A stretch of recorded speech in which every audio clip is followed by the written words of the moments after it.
ஹalleluya ஸ்தோத்திரம். ஏசப்பா இந்த மத்தியான வேளையை நமக்கு சந்தோஷமாய் தந்திருக்கிறார். ஹalleluya. நம்ம இருதயம் மகா திருக்குள்ளதும் கேடுக்குதல்லும். அந்த இருதயத்தில் எந்த காரியங்கள் எல்லாம் இருக்க வேண்டும். ஹalleluya. 1 பேதுரு 3வது அதிகாரம் 4வது வசனம்.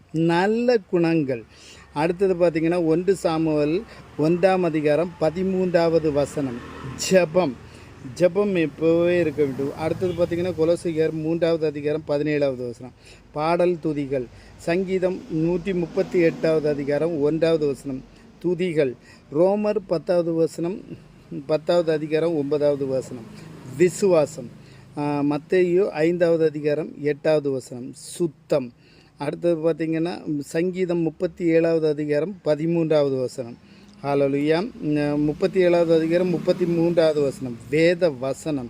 ஹalleluya. கொலோசியர் 3வது அதிகாரம் 15